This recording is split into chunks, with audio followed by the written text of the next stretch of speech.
बिस्मिल्लाहिर्रहमानिर्रहीम। जनाब, ब्रेक के बाद हम आते हैं अब सवालों की तरफ।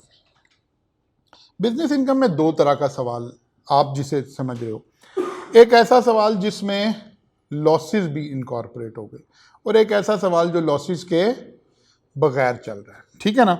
लॉसेस वाले सवाल के लिए मैं अलग से आपको पूरी अप्रोच बनाकर दूंगा कि आपने किस तरह से लॉसेस वाले क्वेश्चन को करना है। पहले हम लॉसेस के बगैर वाले सवालों को देखते हैं। ठीक है ना। ज्यादातर लॉसेस के बगैर वाले सवाल आ रहे होते हैं, अगरचे आपकी अटेम्प्ट में हम एक्सपेक्ट कर रहे हैं कि लॉस के साथ ही सवाल आएगा। ठीक है ना, लॉस के साथ ही सवाल आएगा। पिछली अटेम्प्ट, लास्ट अटेम्प्ट से अगर हम शुरू करें तो एग्जामिनर ने एक सवाल आपसे पूछा एओपी से रिलेटेड। ठीक है ना। JA is an association of person of two person, दो लोगों के नाम दे दिए, प्रॉफिट शेयरिंग दे दी। Following information has been extracted from JA record for the tax year 2025। Partnership का सवाल आ गया। सवाल का पैटर्न तो अभी मैंने एक लफ्ज बोला था कि आप लोग कहते हो कि सर पार्टनरशिप पढ़ा दें, तो पार्टनरशिप में एक वो सेक्शन 21 की प्रोविजन है, दैट्स इट। उसके अलावा तो और कोई बात है नहीं है। और एक पार्टनर का शेयर कैलकुलेट करने की बात है जो हमने रेट पर परचेज के लिए ऐड करना है। बस इन दो बातों का नाम एओपी है ना। बाकी तो एओपी में कॉस्ट ऑफ सेल वैसे ही देखनी है, एओपी में बैड डेट वैसे ही देखने हैं, एओपी के एक्सपेंसेस वैसे ही देखने हैं। सारा तो इनकम फ्रॉम बिजनेस अप्लाई होना है। ये दो एडिशनल प्रोविजन अप्लाई होंगी, एक एक्सपेंसेस के डिसअलाउ में एडिशनल प्रोविजन अप्लाई होगी और एक जब अप्रोप्रिएशन अकाउंट बनाएंगे वो दो। तो ये दोनों बातें इस सवाल के अंदर इंशाल्लाह ताला डिस्कस हो जाएंगी। अच्छा जी, कॉस्ट ऑफ सेल इंक्लूड। अब सवाल की पिच यही है, पैटर्न यही है। हाँ, आप सेल टैक्स का सवाल देखते हैं, कल हम भी देख रहे होंगे, यहाँ पे भी, वहां भी यही बात है कि सबसे पहले एग्जामिनर आपको बताना चाहता है कि यार जो मैं सवाल आपसे पूछ रहा हूं और जो एडजस्टमेंट मैं दे रहा हूं वो एरर में पड़ी हैं या के ओमिशन में पड़ी हैं। ठीक है ना, एरर में पड़ी हैं या के। अब जब वो कह रहा है additional information, cost of sale includes, error में पड़ी है, यानी कुछ ना कुछ अकाउंटिंग ने रिकॉर्ड किया हुआ है। हम देख लेंगे, अगर एरर होगा तो ठीक कर देंगे, सही होगा तो जाने देंगे। ठीक है ना। Cost of sale include raw material worth 2.9 million from which no withholding tax was deducted. वो कहता है उन्हें 2.9 मिलियन का रॉ मटेरियल खरीदा है जिसके ऊपर टैक्स नहीं कटा हुआ है।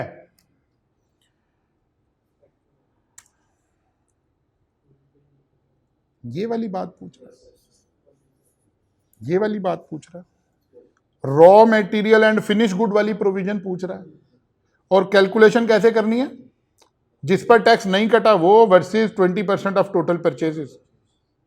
ठीक है ना। विच एवर इज लोअर का कॉन्सेप्ट लगाना है, विच एवर इज लोअर का कॉन्सेप्ट लगाना है। कहीं टोटल परचेजेस अलग से गिवन है, इसका मतलब है टोटल परचेजेस की बात ही हुई। ठीक है ना, इसका मतलब है यही टोटल परचेजेस हैं। अगर इसके अलावा वो बता देता कि जी क्योंकि कॉस्ट ऑफ सेल में तो गुंजाइश है ना, कॉस्ट ऑफ सेल तो 20 मिलियन की पड़ी है, अगर वो इसके नीचे कह देता total purchases during the year, अच्छा आगे कहीं कहीं तो नहीं दे, नहीं टोटल परचेजेस अगर वो दे देता फर्ज, वो कहता जी टोटल परचेजेस 15 मिलियन की हैं, तो फिर 20% 15 मिलियन का लेना था, टोटल परचेजेस का लेना था। ये कॉन्सेप्ट क्लियर रख के चलना है हमने। ठीक है ना, ये कॉन्सेप्ट क्लियर रख के चलना है कि भाई किसका लेना है। हमें पता है कि हमने टोटल परचेजेस का 20% लेना है। हाँ, इस सवाल में डेटा ऐसे है कि यही टोटल परचेजेस है। ठीक है ना, यही टोटल परचेजेस है। डन होगी बात जी। नाउ जी, अब कोई ना कोई नंबर तो मिले ही होंगे ना इसको करने के।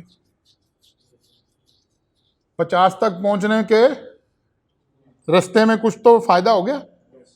अच्छा जी, आगे चलते हैं जी। ऑपरेटिंग एक्सपेंसेस रिकॉर्डेड ट्रांजैक्शन है, रिकॉर्डेड ट्रांजैक्शन है।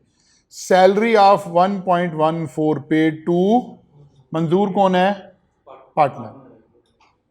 पार्टनर्स की सैलरी तो अलाउ नहीं है। अच्छा जी, rent of 1.5 million paid to Adeeb for letting out his bungalow to association at concessional rate of office. Fair market value of rent is 2 million. जी जनाब, जी जनाब।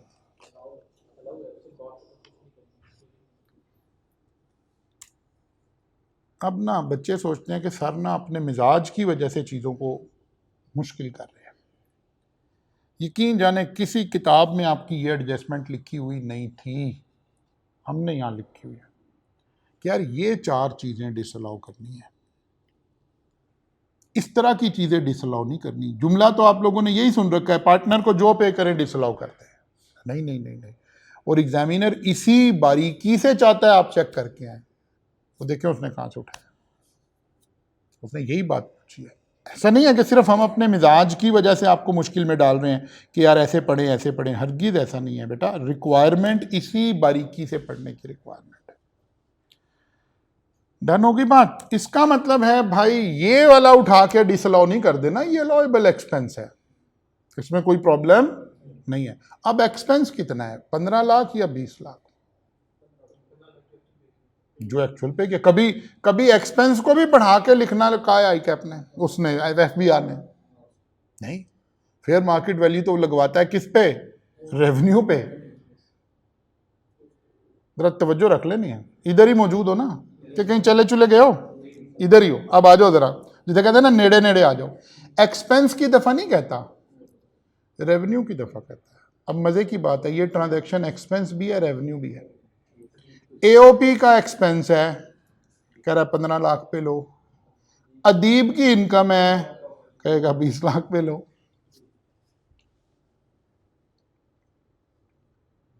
अदीब की भी तो इनकम कैलकुलेट करनी होगी ना बाद में, उधर तो 20 लाख ही लेंगे, क्योंकि प्रॉपर्टी इनकम में हमने पढ़ा था एक्चुअल रेंट और fair market value, which ever is higher. बात समझ आ रही ना? अच्छा जी।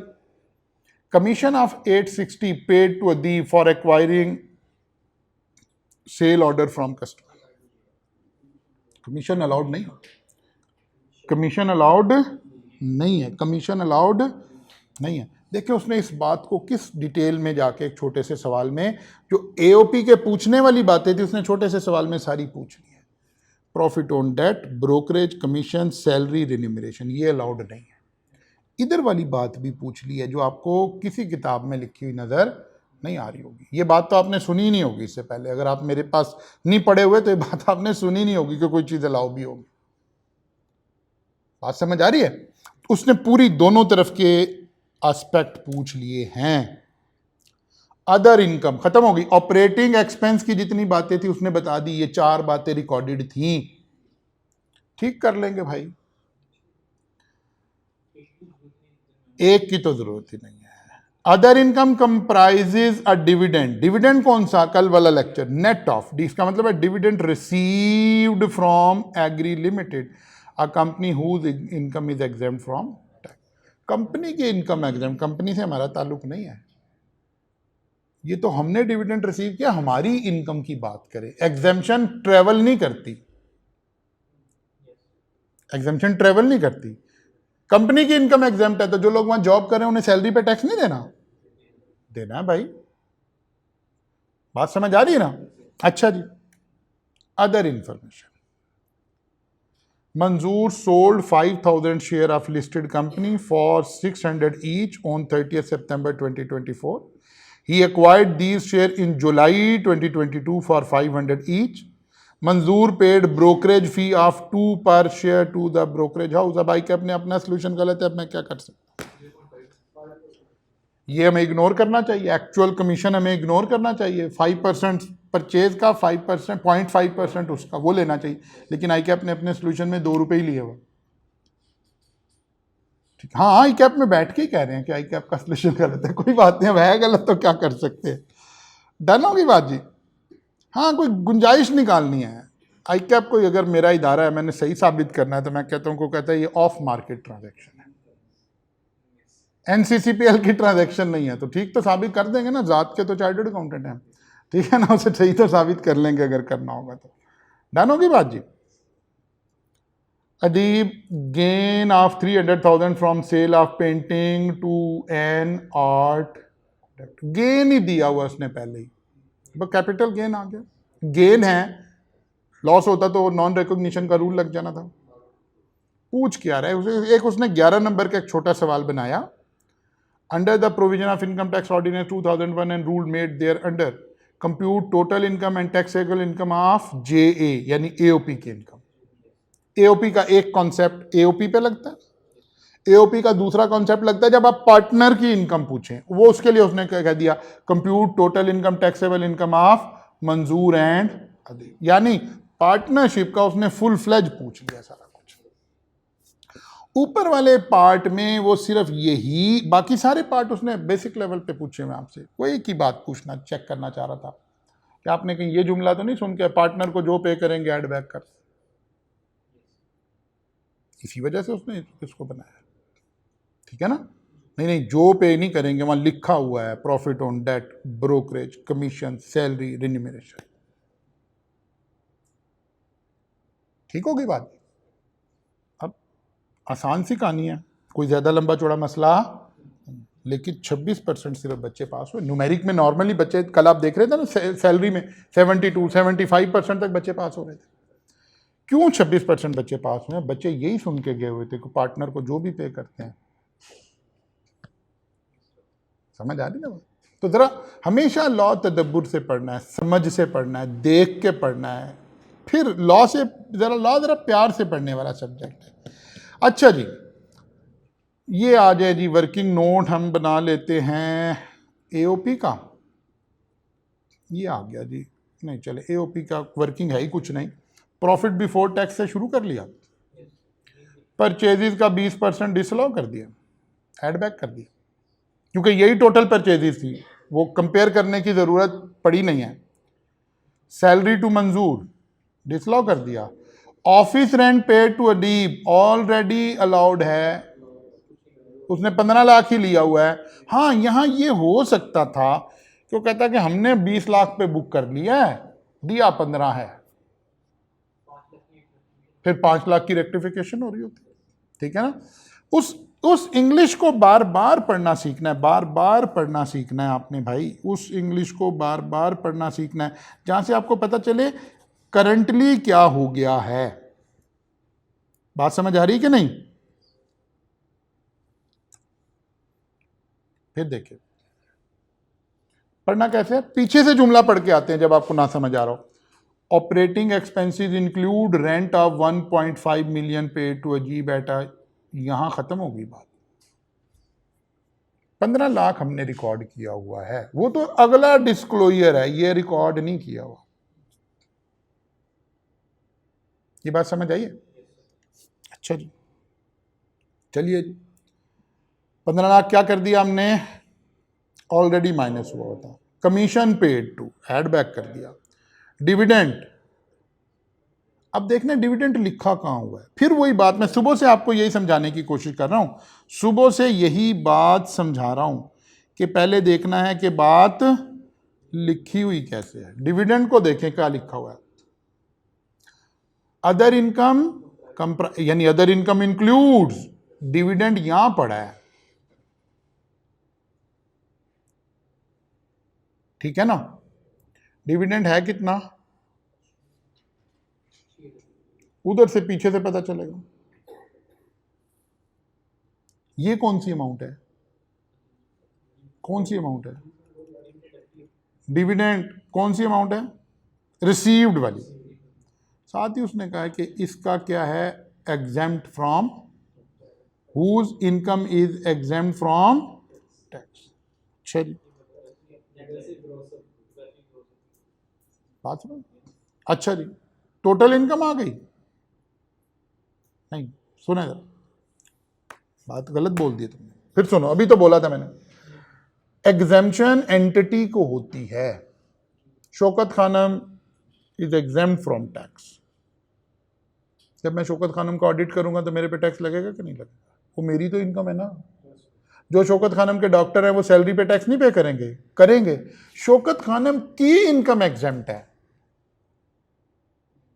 पहले हमने ना करेक्शन करनी थी, हम एक गलत अमाउंट ले गए हुए हैं इनकम में उठा के, हमने उसे बिजनेस इनकम बना दिया है, which is not business income, which is FTR income. गलती जितने से रिकॉर्ड हुई थी उसी से ठीक करनी है ना, लेकिन जब खुद रिकॉर्ड करनी है तो ठीक रकम रिकॉर्ड करनी है ना। तो आम डिविडेंड पर कितना टैक्स कटता है? 15%, 25%, देख लेंगे कौन से वाला है, ठीक है ना। यहां 25% वाला उसने लिया, उसने ग्रॉसअप कर दिया इसको, हो सकता है कहीं दिया हो, बात समझ आ गई? ग्रॉसअप करके गलती जितनी अमाउंट से हुई है उतनी से ठीक करनी है। अमाउंट जब हमने रिकॉर्ड करनी है तो ठीक से रिकॉर्ड करनी है, ठीक है ना। अदर इनकम में अक्सर डिविडेंड डला हुआ होगा, अक्सर डिविडेंड डला होगा, गलत अमाउंट पे डला होगा, जितने पैसे घर आए होंगे वो डला होगा, अगर ज़कात कट गई होगी वो भी नहीं डली होगी, जो टैक्स कट गया होगा वो भी नहीं डला हुआ होगा, ठीक है ना। एक है उसको उस एरर को ठीक करना, और एक है फिर ठीक अमाउंट लेकर आना। अच्छा जी, टोटल इनकम आ गई, इसमें से फिर एक दफा ऐड एक दफा माइनस, ये तमाशा तो होना ही था।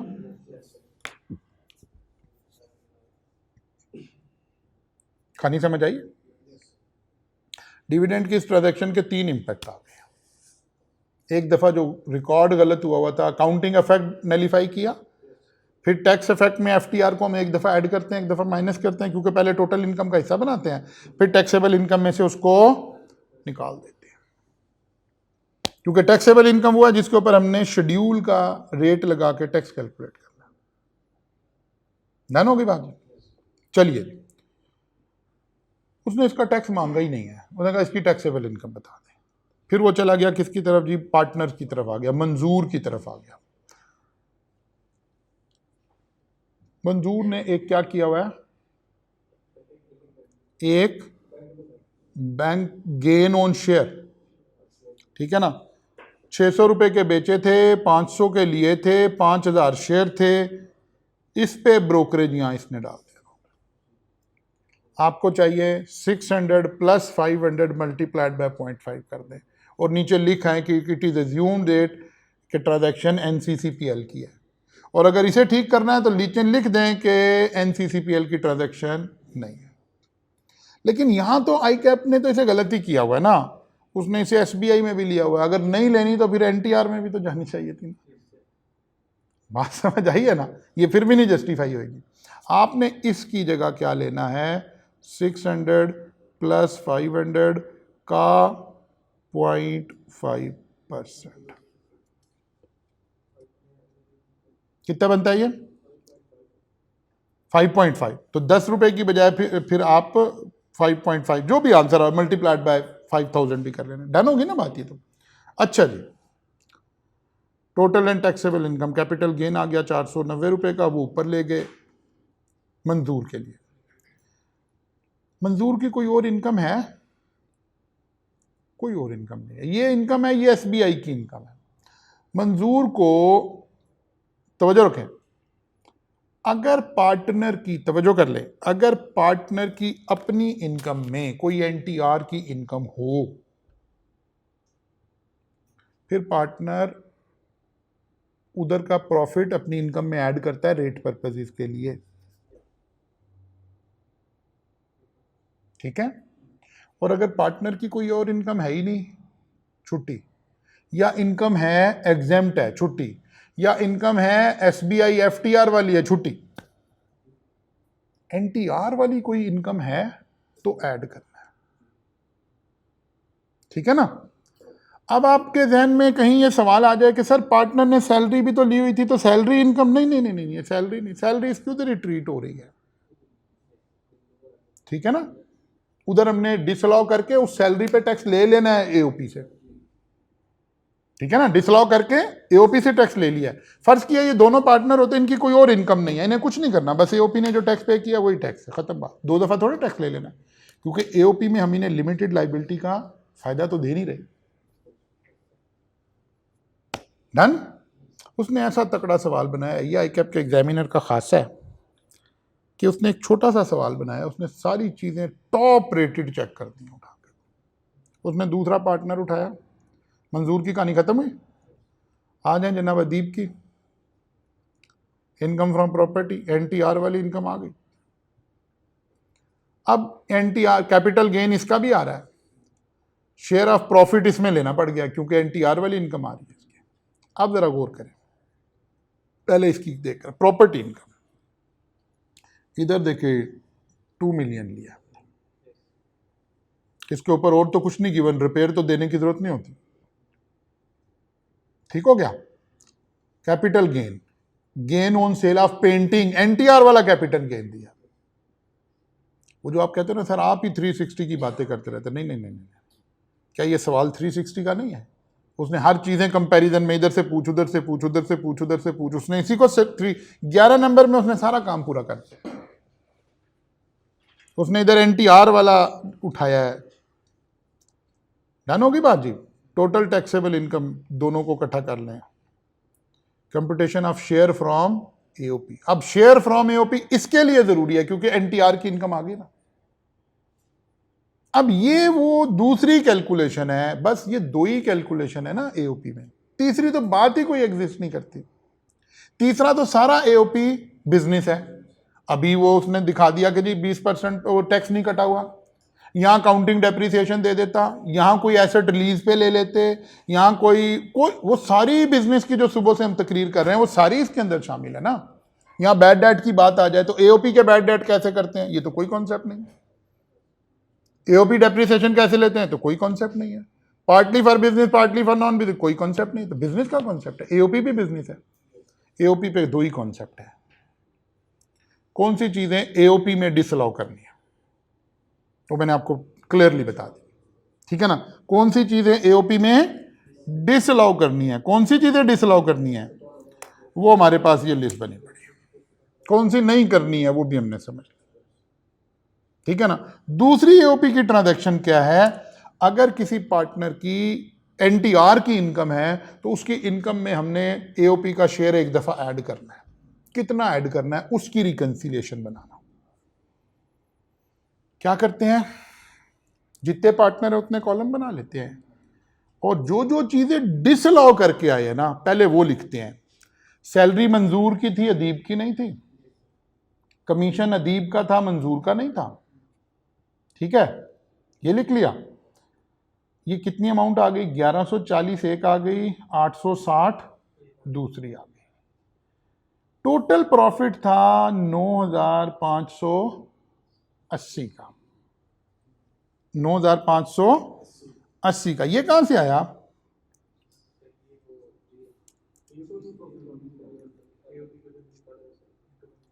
यहां से आया, यहां से आया। समझ आई बात।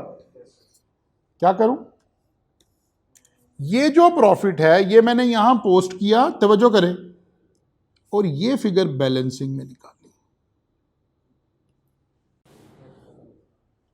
यानी 9580 में से 1140 माइनस किया, 860 माइनस किया। ये वो प्रॉफिट है जो पार्टनर के दरमियान डिस्ट्रीब्यूट होना है प्रॉफिट शेयरिंग रेशो से, जो कि 25% और 75% गिवन है, वो हमने डाल दिया। समझ आइए बात। हाँ, अब अगर इसके पास एनटीआर की कोई इनकम है तो उसकी इनकम में 3035 ऐड कर ले, और अगर इसके पास एनटीआर की कोई इनकम है तो 6000 ऐड कर ले। जिसके पास एनटीआर की इनकम है इसका शेयर कैलकुलेट करना है। This is the second concept जो आपको रिक्वायर्ड है एओपी का। एओपी के बस 2 ही कॉन्सेप्ट है, एओपी में 2 ही कॉन्सेप्ट हैं। बच्चा कह रहा सर एओपी करा दो जी, एओपी करा दो जी। सर एओपी भी कल करा देंगे। भाई एओपी में क्या करना है मुझे तो बता दें सर। 2 छोटे छोटे से कॉन्सेप्ट हैं। एक एओपी के प्रॉफिट कैलकुलेशन के टाइम पे कौन कौन सी चीजें हमने डिसअलाउ करनी है, और दूसरा कॉन्सेप्ट है शेयर फ्रॉम एओपी कैसे निकालना है। जो चीजें डिसअलाउ करके आए हैं वो ऐड बैक करे पहले, और टोटल प्रॉफिट जो उधर निकाल कर आए हो वो नीचे लिखो, बैलेंसिंग में वो प्रॉफिट निकालो, उसको करो, फिर टोटल लगाओ। जब शेयर ले रहे हो, तवज्जो करो, जब शेयर ले रहे हो उसमें सैलरी आ गई है, जब शेयर ले रहे हो उसमें कमीशन आ गया है, जब शेयर ले रहे हो उसमें प्रॉफिट ऑन डेट आ गया है, उसमें रेन्यूमरेशन आ गई है, क्योंकि ये उधर डिसअलाउ हो गई थी। बात समझ आ रही?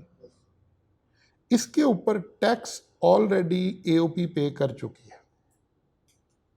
शेख साहब वाले बिहेवियर की वजह से लालच कर रही है कंपनी। क्या लालच कर रही है? लालच ये कर रही है,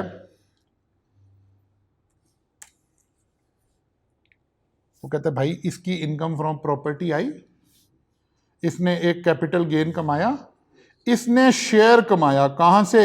एओपी से, 6545 का। इसकी टोटल इनकम आ गई 8455।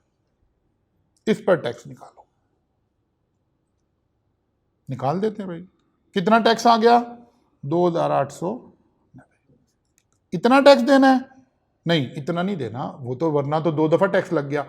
ये जो 6545 का की अमाउंट है, इस पे एओपी ने टैक्स दिया हुआ है। वो कहते नहीं यार, हम आपको ना क्रेडिट दे देंगे, टैक्स लाइबिलिटी एक्सक्लूडिंग एओपी। अब 2 तरीके हैं यहाँ कैलकुलेशन के। ये अच्छा तरीका है, यहां से डायरेक्ट आप वो लाइबिलिटी निकाल दें, इसने कितना पे करना है। अब देखो क्या किया, 2890 टैक्स बनता है किस रेट, किस पर? 8400। ये एवरेज रेट आ गया। इसकी इनकम अदर देन एओपी कितनी है?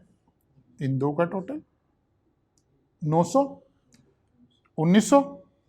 1900 को मल्टीप्लाई करो, सिर्फ 650 टैक्स देना है। एक है आप टैक्स क्रेडिट, जरा तवज्जो कर ले, एक है आप टैक्स क्रेडिट के स्टाइल में आना चाहते हो, उस तरह आ जाओ। एवरेज रेट पर 8445 से ज़रब दे दो, एवरेज तो यही लगेगा ना। इसको मल्टीप्लाई कर दो किसे? 8445 से, तो फिर ये माइनस कर देंगे। इस सारी झक का फायदा क्या हुआ? हायर स्लैब रेट लग गई।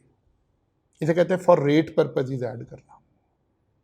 एओपी का share for rate purposes add हुआ। डन। लो जी, एओपी आई कैप ने खड़का के रख दिया एक अटेम्प्ट में, अपने पूरे सही लेवल पर लाकर उसने पूछा। एओपी की कोई चीज छोड़ी नहीं है। जी सॉरी, 6545, मैंने गलत लिखा, 6545 ही आएगा। फिर हम माइनस कर देंगे टोटल में से, 2890 में से माइनस कर देंगे, या माइनस करके निकाल लें या डायरेक्ट ही वो निकाल लें जो निकालना है। Done. This is the whole story regarding. इसी सवाल को दोबारा कर लें जाके, कतन टाइम स्पेंड ना करें, कतन। यही कॉन्सेप्ट है जो आ सकता है, और अब आपकी दफा आना भी नहीं है, आना भी। ठीक है, चलो आगे चलो, छोड़ दो। अच्छा आगे चलो, छोड़ दो। डन होगी बात जी। एक सवाल फड़क गया। आइए जी, मार्च 25 में ही दूसरा सवाल। For the purpose of this question assume that date today is 31st August 2025। वो कहता है MMP a sole proprietorship owned by मोमिन Khan specialize in the production of food ingredient, following information has been। ये जो ऊपर वाला ओपनिंग पैराग्राफ होता है ना, आमतौर पर हमें यहां से टैक्स ईयर लेना होता है। दूसरा हमने देखना होता है कोई स्पेशलाइज्ड इंडस्ट्री तो नहीं है, फूड इंग्रेडिएंट बनाने वाली कंपनी होटल एंड रेस्टोरेंट नहीं है, फार्मास्यूटिकल भी नहीं है, एजुकेशन का इदारा भी नहीं है, हॉस्पिटल भी नहीं। वो 3-4 बातें अलग अलग है ना इनकी प्रोविजन। हॉस्पिटल की प्रोविजन अगर अपने एम्प्लॉयज का इलाज फ्री कर दे, और रेस्टोरेंट का खाना खिलाते during duty hours, pharmaceutical company 10% से ज़्यादा प्रमोशनल एक्सपेंस नहीं कर सकते। एक और बात यहाँ से शायद हमें पता चले, कहीं हम 3rd शेड्यूल आइटम तो नहीं डील कर रहे कमीशन की वजह से। ये वाली बातें पैरा 1 से उठानी होती हैं, इसके अलावा जो कह रहा है मोमिन खान है या गैर मोमिन है, इससे हमें कोई फर्क इतना पड़ता कोई नहीं, ठीक है ना। वो मोमिन है या नहीं है इससे नहीं फर्क पड़ा, नमाज पढ़ रहा है नहीं पढ़ रहा इसलिए नहीं टैक्स में हम देख रहे हैं, ठीक है ना। टैक्स क्रेडिट 5 नमाजें पढ़ने का कोई नहीं, आखिरत में क्रेडिट है, दुनिया में टैक्स में क्रेडिट, दुनिया में भी बहुत क्रेडिट है नमाज पढ़ने का। अच्छा जी, फिर वही पुराना मनहूस चेहरा, सेल आ गया, कॉस्ट ऑफ सेल आ गई, ये हमारे साथ साथ ही चल रहा है ना, हर सवाल में वही आ रहा है। अब शुरू होना है जी एडिशनल इंफॉर्मेशन। जैसे ही एडिशनल इंफॉर्मेशन आए आपने चौकस हो जाना है। कौन सा? ओमिशन की बातें हो रही हैं या एरर की बातें हो रही हैं, ठीक है ना। ओमिशन की बातें हो रही हैं या एरर की बातें हो रही हैं। कह रहा है सेल्स इंक्लूड, यहां से शुरू हो गया जनाब, उसने सांस नहीं लिया, उसने सेल भी पकड़ लिया। और इंशाल्लाह मैं 15 अगस्त को आपको दूंगा वो तमाम एडजस्टमेंट जो आज तक सेल में पूछी गई हैं, वो तमाम एडजस्टमेंट जो आज तक कॉस्ट में पूछी गई हैं, वो तमाम एडजस्टमेंट जो एडमिनिस्ट्रेशन में पूछी गई है, वो तमाम तो 3-4 पेजेस से आपका सारा चानन हो जाएगा इंशाल्लाह ताला, ठीक है ना। Sales include an amount of 10.6 million net of 10% trade discount and inclusive of 18% sale tax. वो कहते हैं यार हमने ना कस्टमर को सेल टैक्स चार्ज किया, सेल में ऐड कर दिया, ये तो हमारी सेल नहीं है। वो कहता है जो 10% डिस्काउंट दिया वो इसमें डाला नहीं, वो तो ठीक किया, तो डालना भी नहीं था। ये काम ठीक हुआ है, ये गलत हुआ है।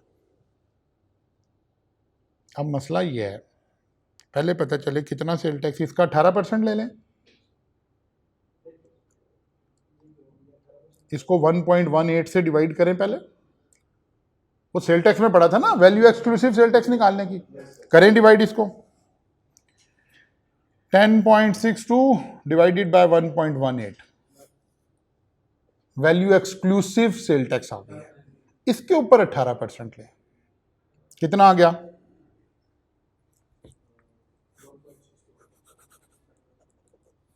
कितना आ गया?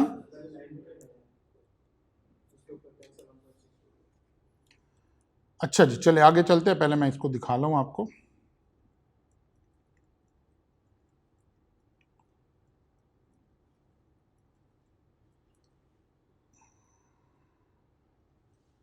सेल टैक्स कितना निकाला है? 1.62, ठीक है ना। कैसे निकलता है? जब भी वैल्यू इंक्लूसिव सेल टैक्स दे दी जाए तो हम उसे 1 प्लस सेल टैक्स के रेट से डिवाइड कर देते हैं, वैल्यू एक्सक्लूसिव हो जाती है।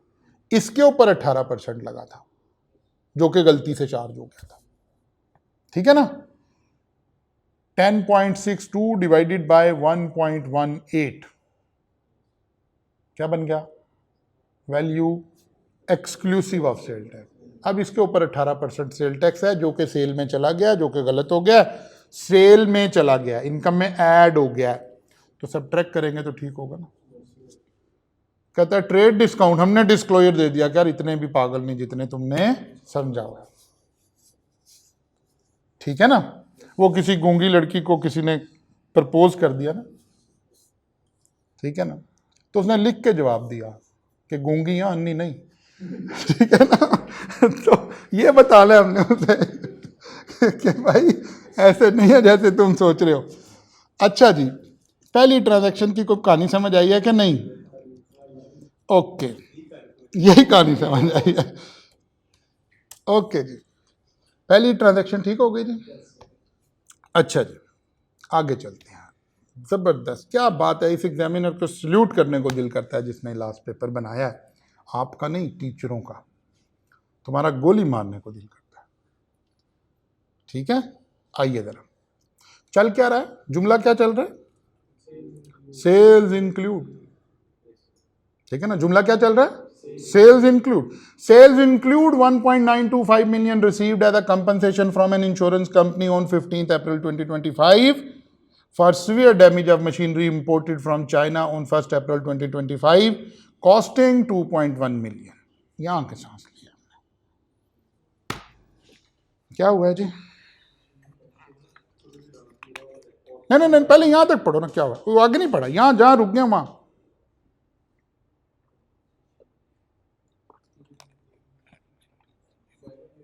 एक प्लांट खरीदा था 2.1 मिलियन का, वो डैमेज हो गया, वो डैमेज हो गया। इंश्योरेंस करवाई हुई थी, 19,25,000 इंश्योरेंस कंपनी से मिल गए। ठीक है, अब जरा बड़ी मजेदार कहानी, एक डेफिनेशन पढ़कर आए हो आप, डेप्रिसिएबल एसेट। ठीक है, डेप्रिसिएबल एसेट। एक डेफिनेशन आप पढ़कर कल पढ़ी थी आपने, कैपिटल एसेट। कैपिटल एसेट में उसने कहा था property of every kind held by a person whether or not connected with business excluding following. उसने कहा जी स्टॉक इन ट्रेड निकाल दो, याद है कि नहीं डेफिनेशन है? फिर उसने कहा वो एसेट जिसमें बिजनेस में डेप्रिसिएशन चार्ज हुई है वो भी निकाल दो। कहा जिस पे चार्ज ना हुई हो,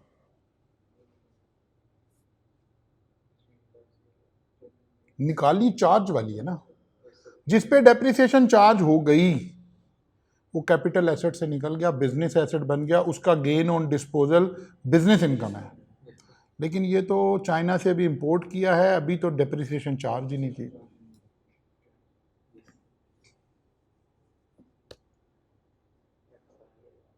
कैपिटल एसेट, मशीन बिकी है और कैपिटल एसेट है, क्योंकि मशीन कैपिटल एसेट से निकली थी अपनी। वाह बड़ी लंबी जिंदगी है यार आपकी माशाल्लाह, कुछ साढ़े पुत्रा भी प्यार दे यार। अच्छा जी, बात समझ आई है? मशीन कैपिटल एसेट बन गई है क्योंकि बिजनेस में डेप्रिसिएशन चार्ज होने से पहले ही फारिग हो गई है। डन? इसका मतलब है, पहली बात ये समझ आई है कि 19,25,000 अदर इनकम में पड़ा,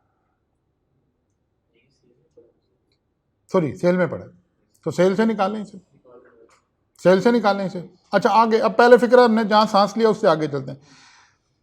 the machinery demanded unfit for use was later sold as scrap 4,25,000 on 1st May 2025.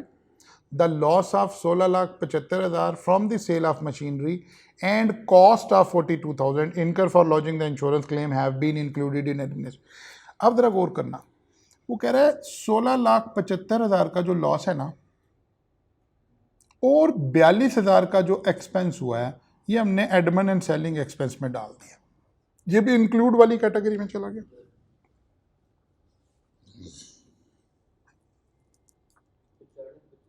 ठहरो, सबर सबर, सारा मजा ना खराब कर दी, जरा एंजॉय करने दे इसको, सवाल को। जरा देखें, ये रिकॉर्डेड ट्रांजैक्शन है, तवज्जो करें जरा, ये रिकॉर्डेड ट्रांजैक्शन है, ये रिकॉर्डेड ट्रांजैक्शन है, ये रिकॉर्डेड ट्रांजैक्शन है।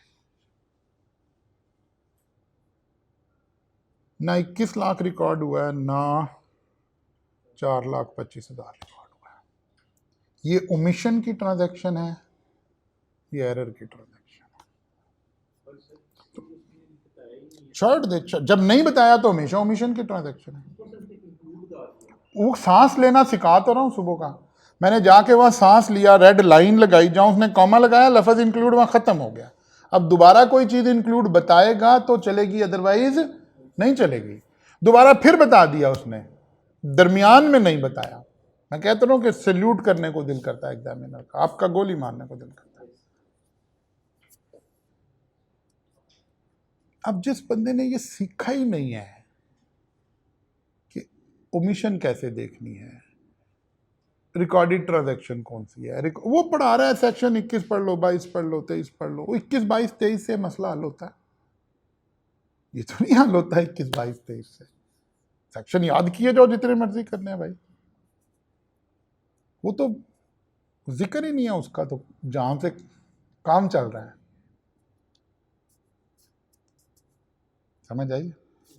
जरा अपने तौर पे पढ़ें दोबारा इसको, देखें अब आपकी आंख भी ये देख रही कि नहीं देख रही।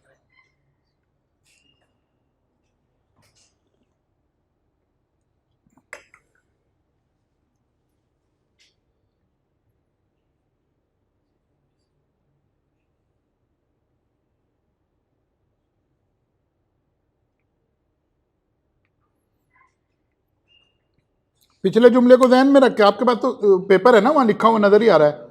Cell includes, sale include 1.925 million receive as compensation from an insurance company on 15th April for severe damage of machinery from China, this full stop। Include का इफेक्ट खत्म हो गया। जब लाकर ये वाला फुल स्टॉप लगाया, इंक्लूड का लफ्ज यहां खत्म हो गया। अब इसमें से क्या इंक्लूड है? 19,25,000, 21 का तो जिक्र नहीं है ना। 21 तो उसने बताया कि खरीदा 21 का था। फिर अगली बात उसने दोबारा कहा कि 16,75 और 42,000 हमने सेलिंग एक्सपेंसेस में इंक्लूड कर रखे हैं। तो यहां से हमें समझ आई ये ट्रांजैक्शन इंक्लूड है, ये इंक्लूड है, ये इंक्लूड है। पहले तो इनको ठीक करें, इनका इफेक्ट जीरो करें, बाद में सोचेंगे करना क्या है इनके साथ। सेल में इंक्लूड है तो क्या करूं? माइनस कर दूं। लॉस इंक्लूड है, एक्सपेंस में ऐड हुआ है, ठीक है। एक्सपेंस यानी ये दोनों चीजें रिकॉर्ड बनी हुई हैं, ठीक है ना, एक्सपेंसिव बनी हुई हैं। तो क्या करें फिर? आइए जनाब, क्या करें जी? इंश्योरेंस क्लेम का रिवर्सल डाला, लॉस का रिवर्सल डाला, एक्सपेंस का रिवर्सल डाला। क्यों ऐसा कर रहे हैं सर?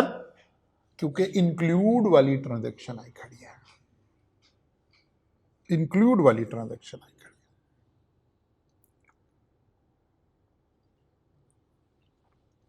डन? अच्छा जी, वापस आए। और क्या बात हो रही है? दो बातें ऐसी हैं जो रिकॉर्ड नहीं हुई, तो इन्हें पहले रिकॉर्ड थोड़े करेंगे, अब देखेंगे, अब सारी कहानी को इकट्ठा देखेंगे। यार होना क्या चाहिए था, होना क्या चाहिए था? ये कैपिटल गेन था। अब हम इसे कैपिटल गेन की ट्रांजैक्शन के तौर पे देखते हैं, ठीक है ना।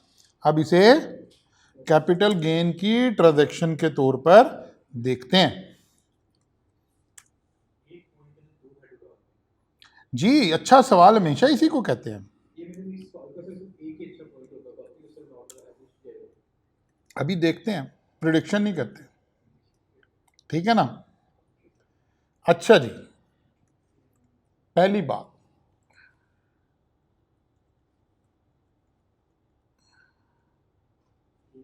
ये आ गया जी।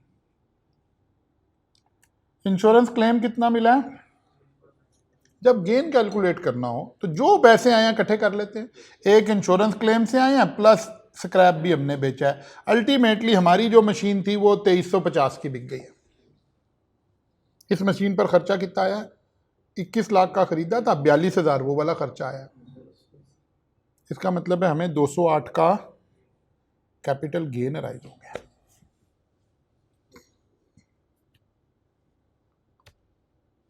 ठीक है ना। अब तो करेक्ट फिगर ही उठा के चलना है ना।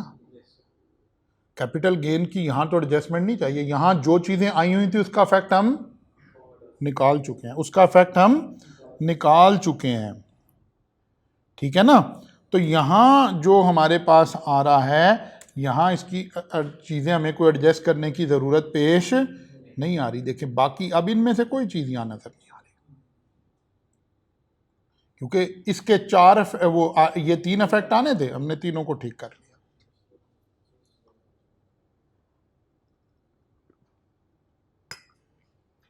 डन होगी बात जी? ओके जी।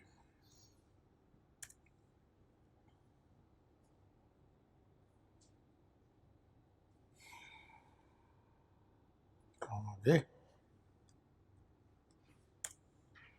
अच्छा जी, देखिए जी, डन होगी बात। ये सारा सवाल समझ आ गया ना। Cost of sale includes 8 million paid for a used machine imported from Malaysia. This include import duty 300,000 and advance income tax 500,000 paid to custom authorities at import stage. Assets में हमने पढ़ा था क्या जी? क्या पढ़ा था हमने कि कॉस्ट ऑफ एसेट कैसे लेते हैं, कॉस्ट ऑफ एसेट कैसे लेते हैं, ये बात हम सुबह पढ़ रहे थे। कि भाई परचेज प्राइस लेते हैं, रस्ते की कोई इंश्योरेंस हो, कोई कुछ हो, ये लेते हैं। फिर ड्यूटीज लेते हैं। कौन सी ड्यूटीज लेते हैं? कस्टम ड्यूटी लेते हैं, इंपोर्ट ड्यूटी लेते हैं। क्या नहीं लेते हैं? टैक्सेस नहीं लेते, एडवांस इनकम टैक्स नहीं लेते। ऐसे ही पढ़ा हुआ है आपने।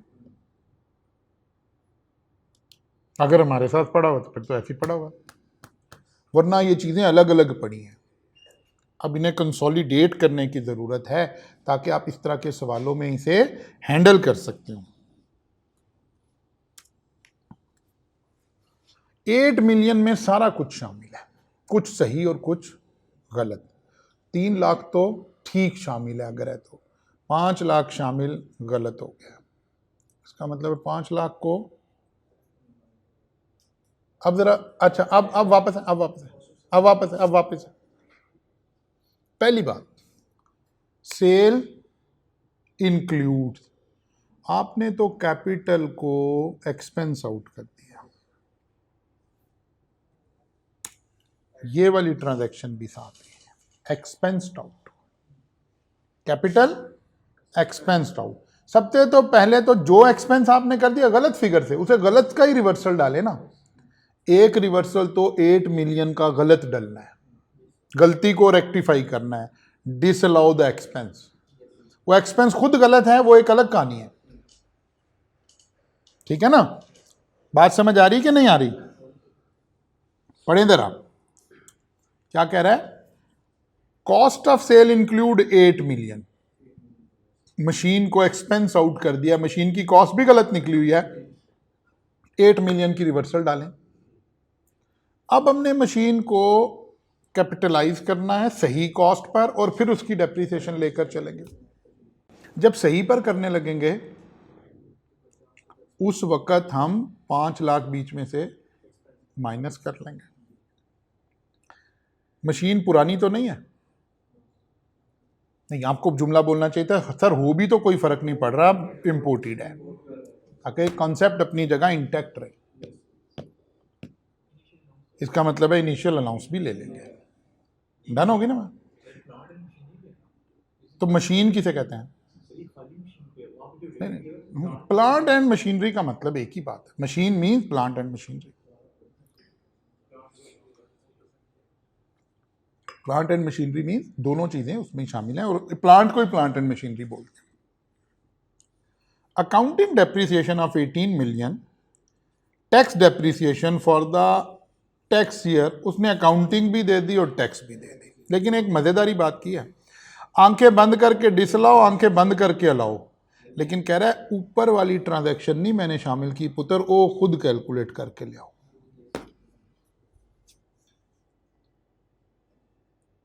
जब तक ट्रांजैक्शन नहीं पढ़ेंगे, आप टैक्स से सेशन पढ़ रहे हैं, आप टैक्स के सेक्शन पढ़ के वहां परेशान होके वहां से सोच रहे हैं मेरा सवाल कैसे पास होगा, मैंने कैसे पास होना है। अल्लाह के बंदो, ट्रांजैक्शन पढ़ो पहले, फिर समझ आएगी सवाल कैसे हल होगा। Done. Excluding depreciation on imported machine, कहता है भाई इसे खुद निबड़ो ताकि तुम्हारा चेक करूं तुम्हें इनिशियल का पता है कि नहीं पता है। ठीक है ना?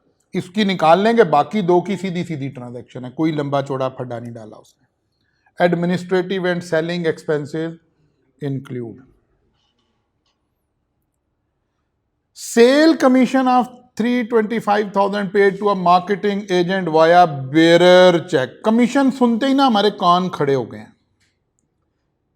लेकिन फिर हमने कहा नहीं, कानों को कहा बैठ जाओ, 13 शेड्यूल आइटम नहीं है, टेंशन ना लो।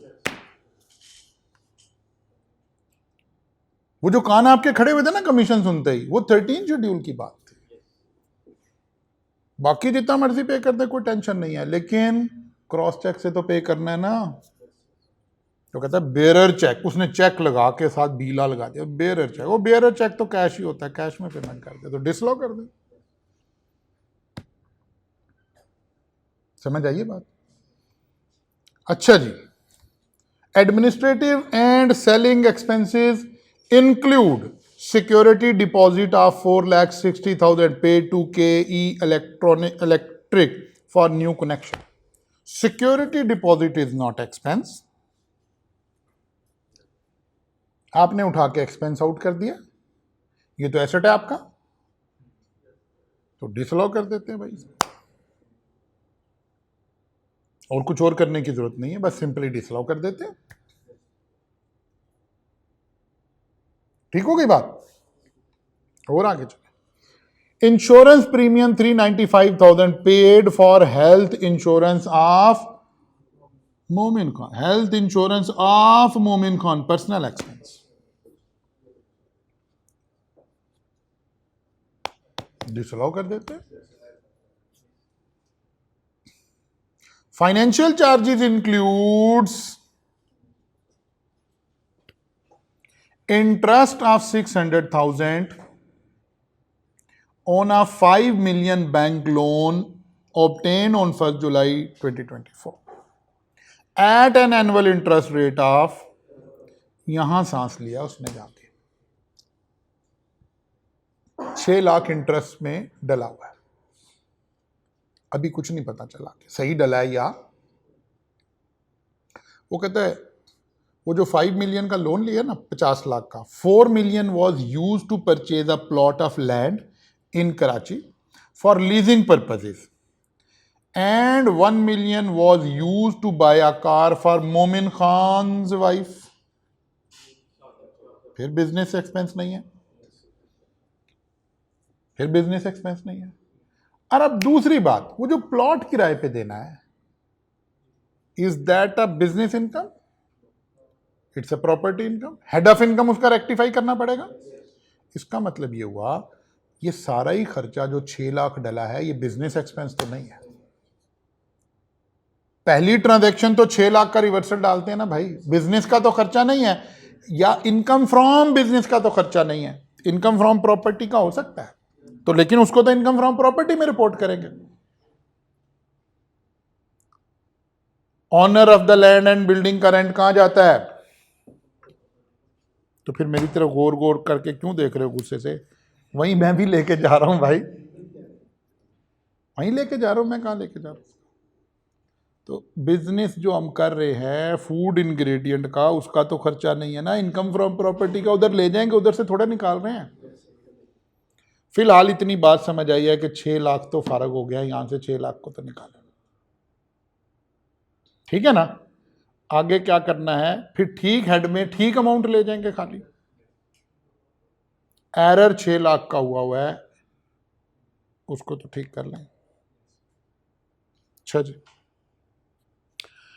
other income comprises of rental income of 4,50,000 and non-adjustable deposit of 200,000 from the same plot as mentioned in point 1, which was leased to a tenant starting from 1st April 2024। यहां तक बात आई है। फिक्रा क्या चल रहा है? अदर इनकम इंक्लूड्स 4.5 लाख जमा 2 लाख,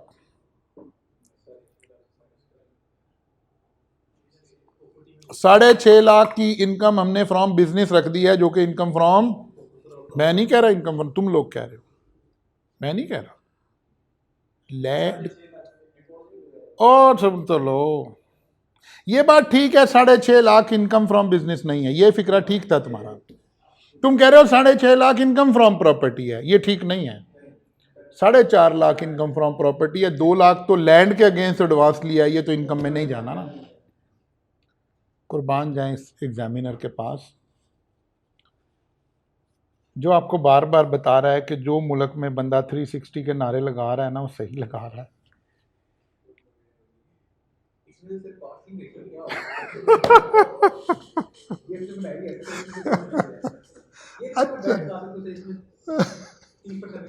अच्छा चलो अभी आगे चलते हैं। इसका मतलब क्या? अभी अभी कहानी खत्म नहीं हुई है, कहते हैं फिल्म अभी बाकी है, अभी उसकी तसल्ली नहीं हुई। आगे चले। MMP incurred 50,000 expenses for land leveling for ground rent and 25,000 for rent collection service। अब मैं एक जुमला बोलने लगा हूँ, पता नहीं अच्छा भी लगेगा कि नहीं रिकॉर्डिंग में। ये इतना प्यारा सवाल बनाया एग्जामिनर ने कि फिर उससे खुद भी सॉल्व नहीं हुआ।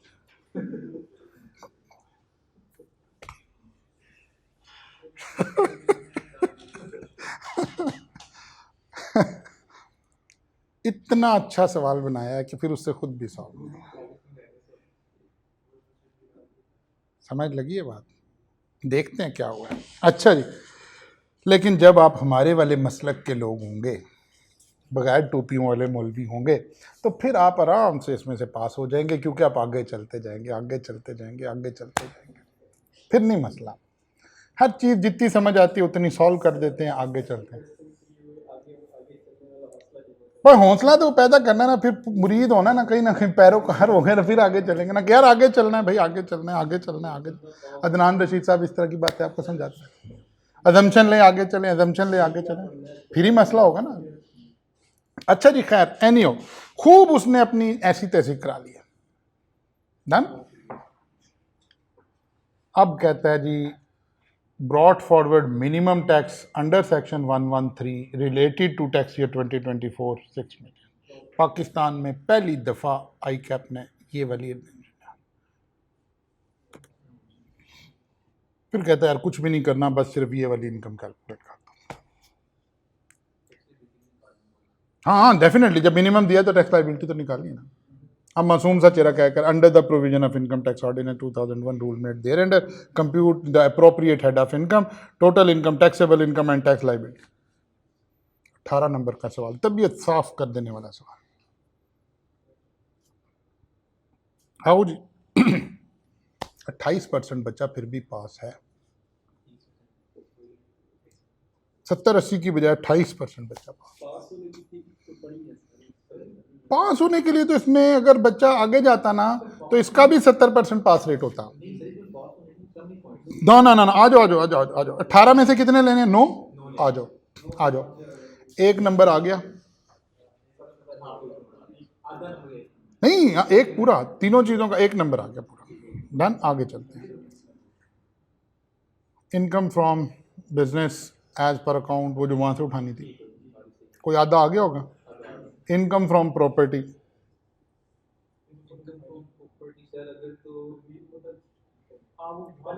अभी देखते हैं, चलो चलो निकाल के लाते हैं, वर्किंग में चलते हैं, वहां से आते हैं ना। ये तो टैक्स लाइबिलिटी पे आ गया ना। यहाँ हो 36,000 में ये एडजस्टमेंट डालना।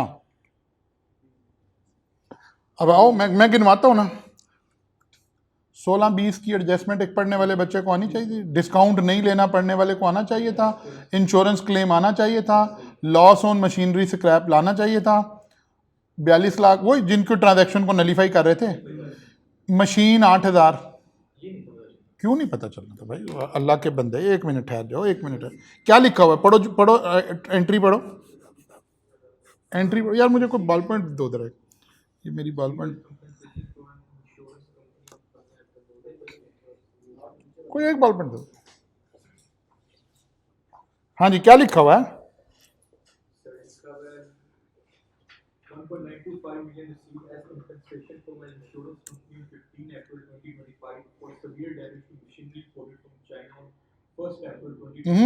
हम कौन सी 8,000 वाली बात? कॉस्ट ऑफ सेल इंक्लूड 800,000, इसकी बात हो रही है।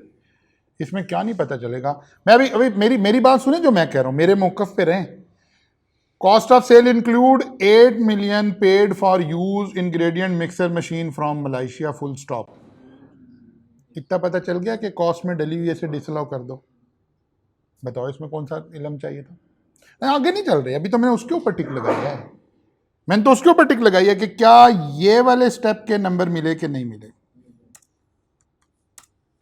इस वाले के, इसके मिले कि नहीं मिले, मैं तो इसकी बात कर रहा हूं। Accounting depreciation disallow, tax depreciation allow, ठीक है। बेरर चेक, सीधी बात थी, bearer check means security deposit, health insurance of partner. अच्छा, फिर इंटरेस्ट के अंदर कम्प्लेक्सिटी है, लेकिन इंटरेस्ट का 600 का डिसअलाउ करने में कोई कम्प्लेक्सिटी नहीं। इस पूरे के ऊपर बताओ कहाँ नंबर नहीं मिलने थे आपको? चलो किसी पे नहीं भी मिलने तो छोड़ दो, लेकिन फिर भी मेजॉरिटी पे मिल गए। पास हो नहीं गए तो होने के करीब आए खड़े हो गए। इस सारे में से 2 नंबर मिले, आधे आधे नंबर की होगी ना। 18 नंबर है सारे, 4 आ गए, एक पहले ऊपर से आ गया था, 5 आ गए, पीछे कितने रह गए हैं? ठीक है, आ जाओ आ जाओ आगे आ जाओ। इनकम रिलेटेड टू प्रॉपर्टी,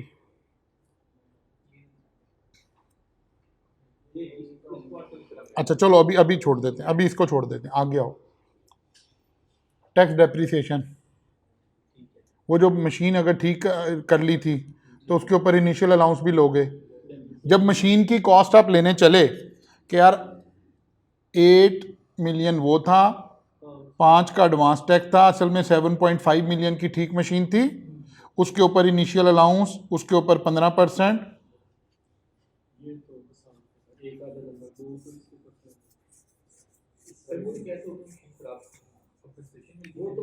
वो दूसरी थी ना, ये तो मशीन वो मलेशिया वाली, वो चाइना वाली है, वो चाइना वाली है, ठीक है ना। अब ये सारे नंबर मिल रहे हैं आपको, आगे चलें। Income from property, income from property उसने कहा था जी 4.5 लाख, ठीक है।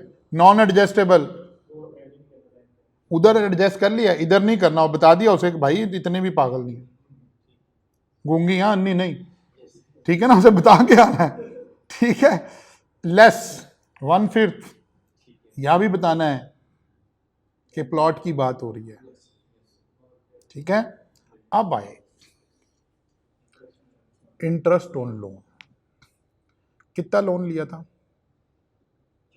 4 मिलियन, इससे रिलेटेड 4 मिलियन था, और अब हमने एक अजम्पशन ली, उसने बताया कि ये प्लॉट लेकर हमने किराए पे दे दिया, हमने कहा इसका मतलब है ये लोन 10 महीने का किराया आ रहा है ना, तो हमने कहा अच्छा 10 महीने पहले ही प्लॉट खरीदा था, हमने 10 महीने का ही इंटरेस्ट चार्ज किया है 10/12,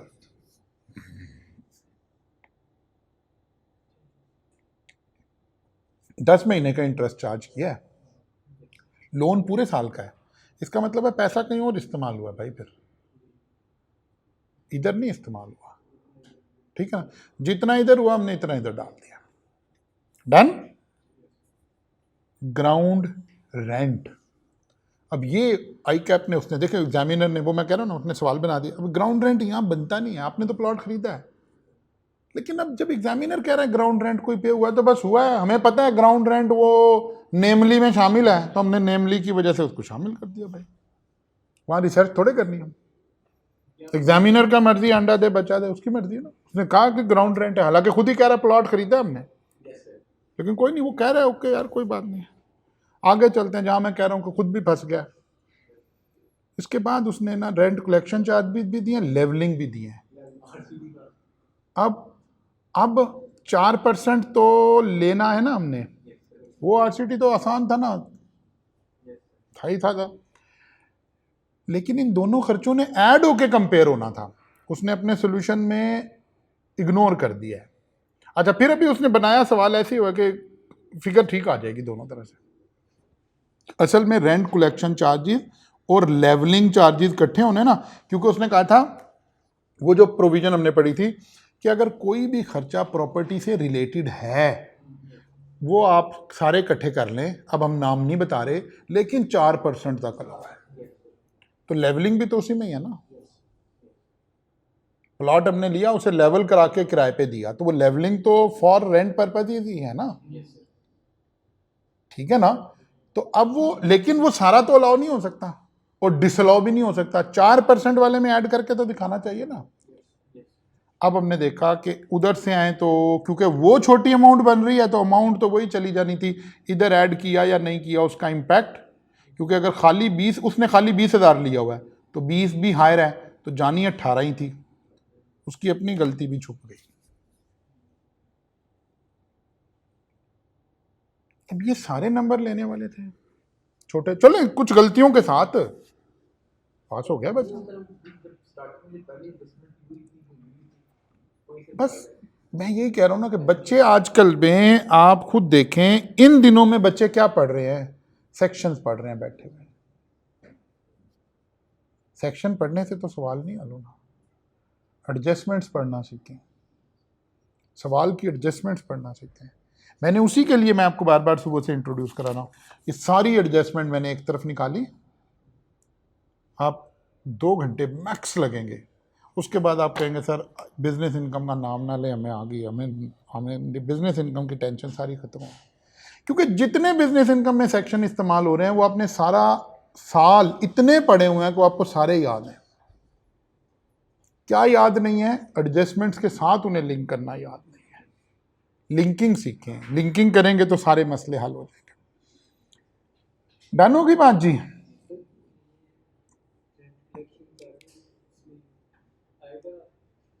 जी दोनों को 20 जमा वो 25 दोनों कर दिए ना। रेंट कलेक्शन और लैंड लेवलिंग दोनों को इकट्ठा कर दिया।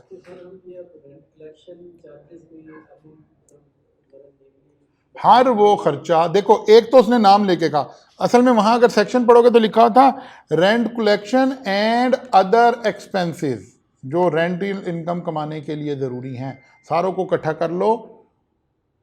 लेकिन बस 4% तक अलाउड है। अपर कैप लगा के उसने वो जो नेमली वाली लिस्ट थी ना, उसे नल एंड वाइड कर दिया। जो नेमली वाले हैं वो उस तरह चले, उसके अलावा कोई खर्चा आ गया है। मतलब आप घर जब किराए पे देते हैं तो आमतौर पर घर किराए पर देने के लिए वो जो प्रॉपर्टी डीलर होता है उसे कमीशन दे देते हो कि नहीं देते? वो कमीशन अलाउड है कि नहीं है? नेमली में तो कहीं नहीं आ रहा, 4% वाले में ऐड करके ले लो।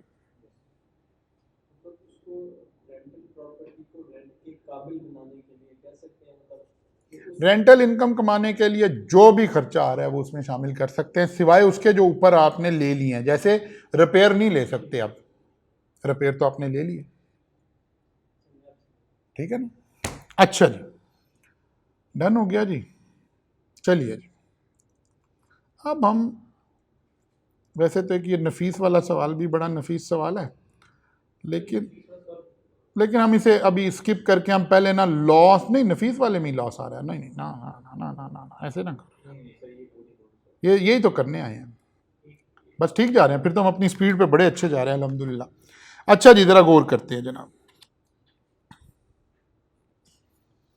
ओके, अभी छोड़ छोड़ छोड़ छोड़ दो, अभी छोड़ दो, अभी छोड़ दो।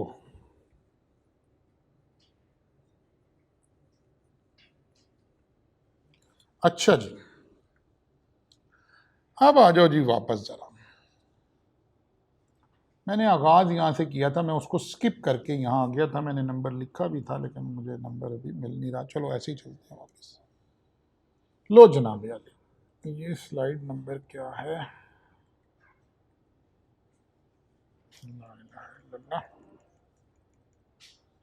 153 है।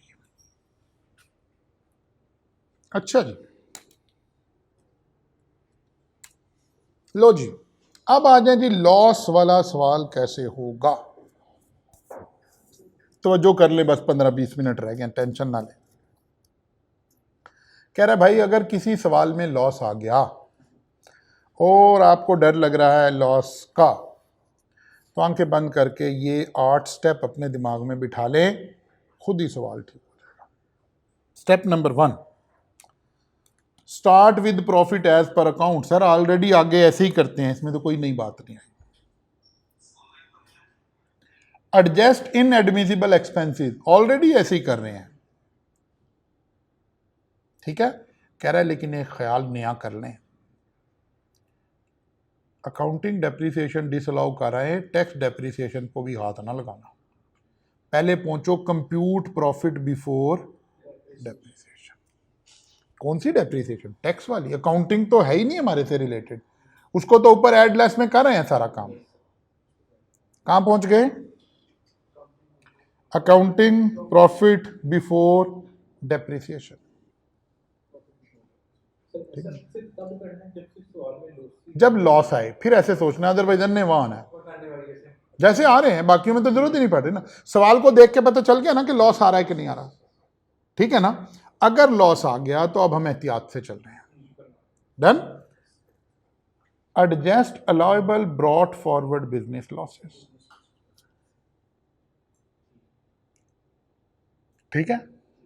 इसके बाद compute profit after loss adjustment, फिर करंट ईयर की डेप्रीसिएशन ले लें, इनिशियल अलाउंस भी ले लें, अमोर्टाइजेशन भी ले लें, यानी कि डेप्रीसिएशन के इम्पैक्ट ले लें, और इसके बाद वाला प्रॉफिट निकालें। Compute profit after loss and current year depreciation. अब यहां खड़े हैं आप, अब अगर 10 मिलियन से ऊपर वाला केस है तो फिर 50% वाला उसूल लगाओ। यहां लाके आपने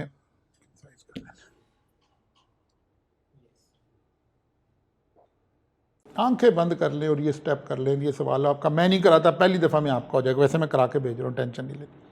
मैं एक और आपको होमवर्क में दे के भेज रहा हूँ। आप सेक्शन पढ़ रहे हो, सेक्शनों से मसला तो नहीं हल होना, मसला तो उस फिलॉसफी से हल होना जिस जहाँ से एग्जाम सॉल्व करना।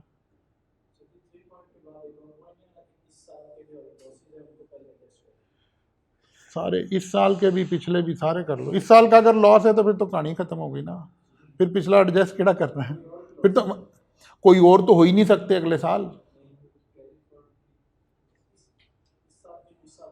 हाँ अगर वो होए तो वो तो पहले कर लेंगे ना, वो कर लेंगे, वो इतना कॉम्प्लेक्स नहीं होता ना सवाल, एक लिमिट तक कॉम्प्लेक्सिटी आती है वो दोनों। यानी आप कह रहे हो कि वो सेट ऑफ भी दे देता और कैरी फॉरवर्ड भी दे देता, उन्हें बाहर निकलना भी है बाद में, हैं वो तो खान साहब के बकौल के फिर उसके बच्चों के भी रिश्ते नहीं होने अगर उसने इतना कुछ का एक दफ़ा में डाल दिया तो ठीक है ना। तो नहीं, एक डिफ़िकल्टी लेवल मैनेजेबल होनी है ना। तो अगर वो कैरी ब्रॉड फॉरवर्ड लॉसेस को ठीक करवा रहा है तो सेट ऑफ को बख्श देगा ना, ताकि मैनेजेबल सवाल बने। हाँ एक सवाल ही सेपरेट डिज़ाइन हो जो सिर्फ लॉसेस को लेकर चल रहा हो, जैसे मैंने सुबह आपको छोटे छोटे इलस्ट्रेशन करवाई। डन होगी बाजी। लो जी ये वाली स्ट्रेटजी है, स्लाइड नंबर ये 153 है हमारी। और आ जाए जनाब, हम चलते हैं अब नफीस के पास और इस सवाल के ऊपर ना पूरी अपनी स्ट्रेटजी लगाते हैं और फिर देखते हैं क्या होता है। Nafees Enterprises, a sole proprietorship owned Nafees engaged in the business and manufacturing of selling product tool this tax year का पता चल गया 2024 है। बाकी कोई ऐसी काम की बात नहीं है जो हमारे से रिलेटेड हो, और वही मनूस शक्ल दोबारा हमारे सामने आ चुकी है। सेल है, कॉस्ट ऑफ सेल है, ग्रॉस प्रॉफिट है, एडमन है, सेलिंग है, फलां है, डिमार्क है, प्रॉफिट बिफोर टैक्स आ गया। Done. Additional information, sale includes an advance of 1.875 received from a retailer in Islamabad for the sale of impact drivers. The agreement stipulates that NE will deliver tools in July. ये तो अगले साल की cell है भाई, advance receive हुआ है, आपने सेल में डाल दिया तो ठीक कर देते हैं, इसको सेल से निकाल देते हैं। सेल्स इंक्लूड एरर, ठीक कर लेते हैं। सेल टैक्स नहीं है, सेल टैक्स की बात नहीं होती यहाँ ना, कंफ्यूज ना करो, बड़ा तगड़ा सवाल है इसमें, काम बच्चों का बाकियों का खराबी हो जाएगी, ठीक है ना। सेल में शामिल थी, सेल ठीक कर दी। Cost of sale includes closing stock consisting of 5,000 units at a cost of 19.7 million. Market price of these units are 3.800 per unit. Estimated cost incidental to NRV का कॉन्सेप्ट लगवाना चाह रहे हैं। आपको पता है टैक्स में भी क्लोजिंग स्टॉक हमने किस पे लेना है, लोअर ऑफ कॉस्ट और एनआरवी पे। जाहिर है वो ये पंगा डाल रहा है तो एनआरवी कम आ रही होगी, ठीक है ना भाई। एनआरवी में 3800 में से पहले 300 माइनस कर लो और फिर 5000 से जरा दे लो, जरा क्या आ गया आंसर।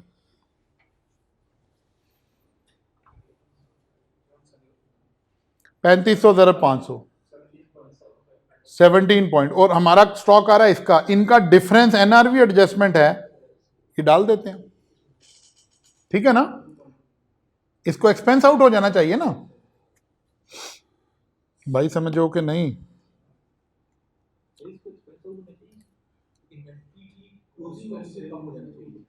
एक ही बात है यार, कहां से अकाउंटिंग पढ़ के आए तुम।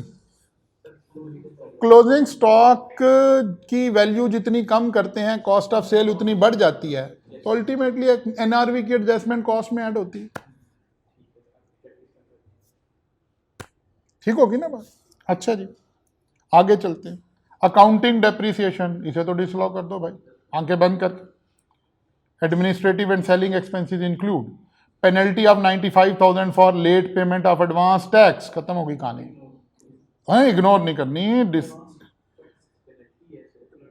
Penalty advance tax for late payment of advance tax, हमने एडवांस टैक्स जमा कराना था, हमने लेट कराया, गवर्नमेंट ने हमें 95,000 की पेनल्टी लगाई है, ये तो अलाउ नहीं है, तो एक्सपेंस में डली हुई है, निकाल दें, ठीक है ना, अलाउ नहीं है। Equipment of 9 million, expenditure of 9 million incurred to the development of computer software. अब पिछली लाइन पढ़कर आनी पड़ेगी, क्या जी, क्या लिखा हुआ है पीछे? Administrative and selling expenses includes, capital expenditure आपने एक्सपेंस में डाल दिया है। यहां पढ़कर आए थे कि अगर एक्सपेंस आउट कर रखा हो तो क्या करो, पहले डिसअलाउ करो, बाद में ठीक वाली कॉस्ट उठाकर ठीक वाले तरीके से बंदे के पुत्रों की तरह डेप्रिसिएशन कैलकुलेट करके इंटेंजिबल आ जाएगा। बात समझ आ रही? ध्यान हो गई बात? अच्छा जी, क्या कह रहा है? The manufacture although software was available for use from 1 May 2024, Annie decided to start using, Annie का डिसीजन नहीं देखते भाई, जिस दिन अवेलेबल हो गया उस दिन हो गया, 1 मई से लेना है, नंबर ऑफ डेज पर लेते हैं इसमें इंटेंजिबल, मई जून 61 दिन, 2 महीने नहीं, 61 दिन, 61/365 से लेंगे, डन। लेकिन पहले तो 0.9 मिलियन को डिसलॉ करना है ना,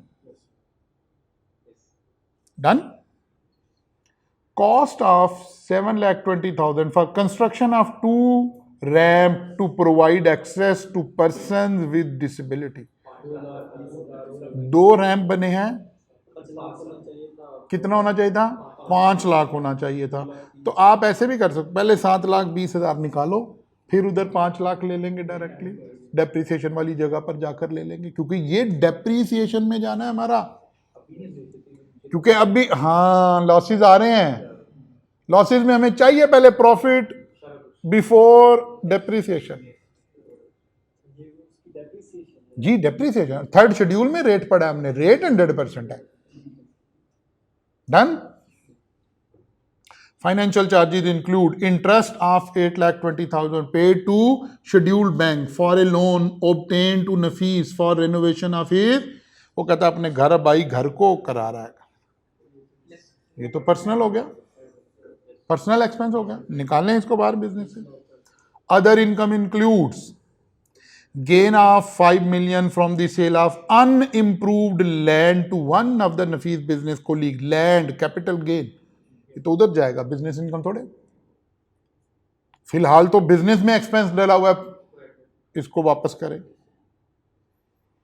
cell proceed of 2.125 received from the sale of 25,000 share, वो भी यहां से तो निकालें, बिजनेस थोड़े, कैपिटल में जाएगा हर चीज।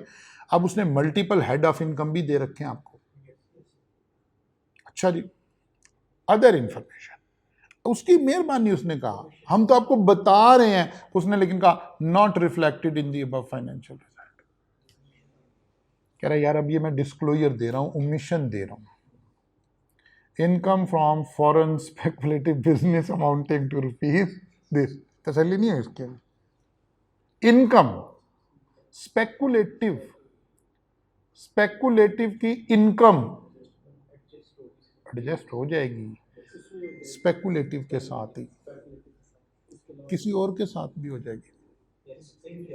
इनकम लॉस पे, लॉस शुदर था, ठीक है ना। अच्छा जी, आगे चलते हैं। Loan of 180 million receive through a loan, cash में, बेरर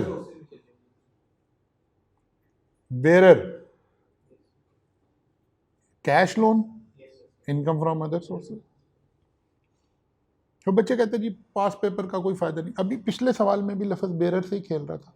अब जो बच्चा करके गया हुआ उसे तो पता है बेरर से खेलता है एग्जामिनर, तो उसके लिए अननोन नहीं था ये।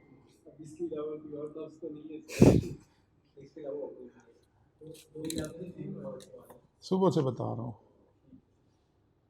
बस तावीज़ तैयार हो रहा है। ज़ाफ़रान नहीं मिल रही जिससे लिखना है, और उल्लू का खून नहीं मिल रहा, ठीक है ना, जिससे लिखना है तावीज़ तावीज़ तैयार कर लिया हुआ है। Tax depreciation for the year amounting अभी नहीं लगानी, पहले हमें प्रॉफिट बिफोर डेप्रिसिएशन चाहिए। डन। अच्छा जी, और आगे चले जाए। ब्रॉड, यहां से कहानी शुरू है, फिल्म यहां से शुरू है। Brought forward assessed loss from previous years. अब सवाल ने अपनी शक्ल बदल के खौफनाक में कन्वर्ट कर लिया है, जो आज के बाद आपके लिए खौफनाक नहीं रहेगा इंशाल्लाह।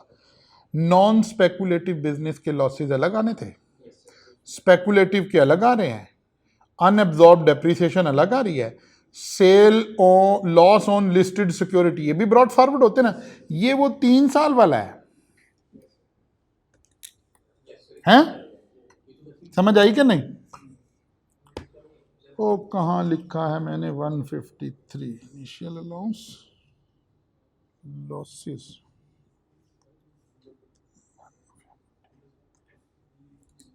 रुक जाओ रुक जाओ रुक जाओ रुक जाओ, नहीं ये तो कुछ और लिखा है। Loss loss loss loss loss loss loss loss loss. अच्छा जी, चलो जी, हमें ऐसे ही जाना पड़ेगा पैदल पैदल।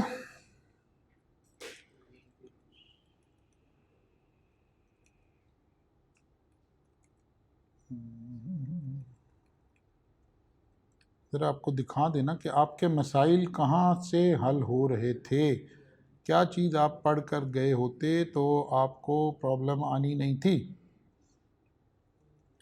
लॉसेस के चैप्टर में मैंने आपको जो फाइनल स्लाइड दी थी, दिस वन,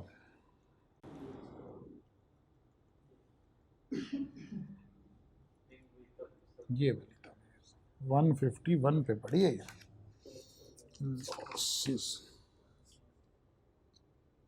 अच्छा जी, गौर करें यहाँ पे, सिक्योरिटी का लॉस दिया है, उसके ऊपर तो 3 साल तक एडजस्ट हो सकता है वो,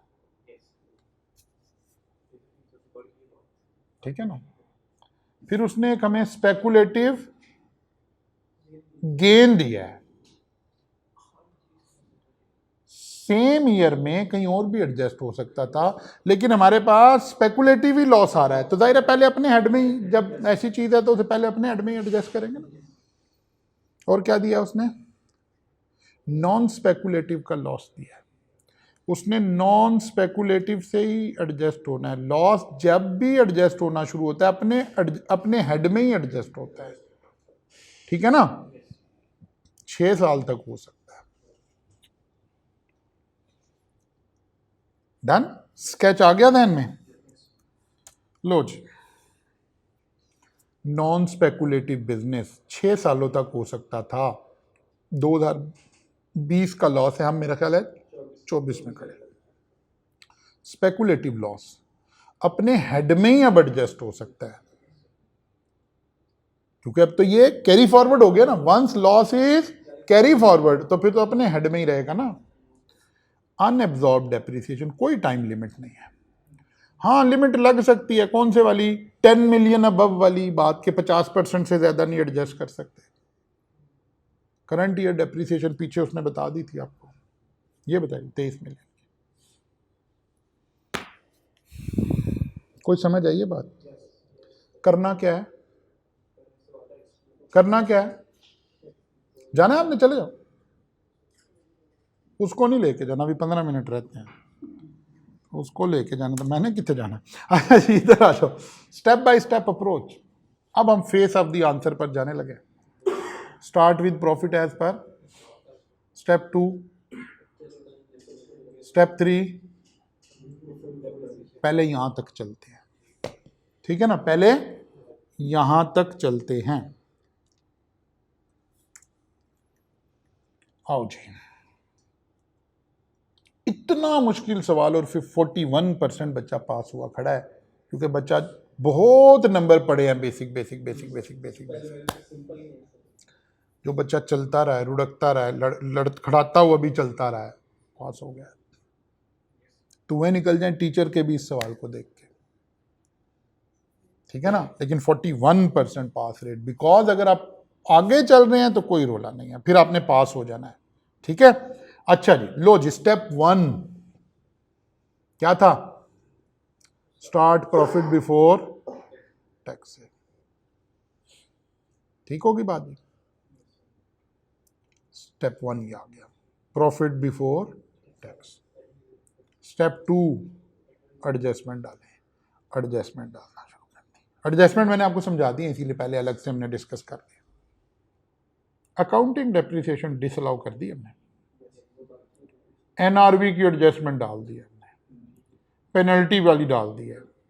कंप्यूटर सॉफ्टवेयर का उसने सारा एक्सपेंस आउट किया हुआ था, पहले तो एक्सपेंस को रिवर्सल किया है। डेप्रिसिएशन अमोर्टाइजेशन नहीं डालनी हमने अभी।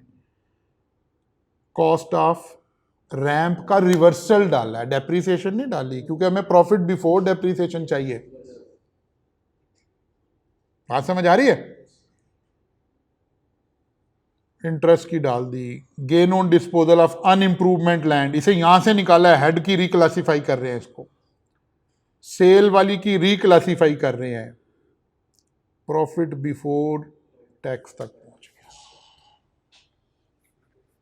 लेकिन जरूरी है ना कि ये कॉन्सेप्ट क्लियर हो कि how to handle this question, how to handle this question, ये बात पता होगी तो आप इस तरह चलोगे ना, अदरवाइज तो आप चलोगे ही नहीं ऐसे।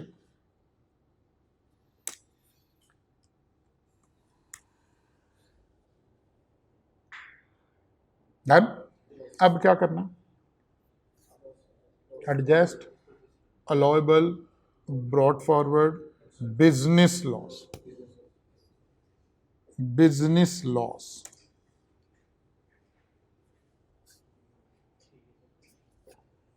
सिर्फ एक चीज देखनी है, 6 साल से पुराना तो नहीं, एक्सपायर्ड लॉस तो नहीं, ठीक है ना। अच्छा जी, फिर क्या करना है जी? यस, फिर क्या करना है?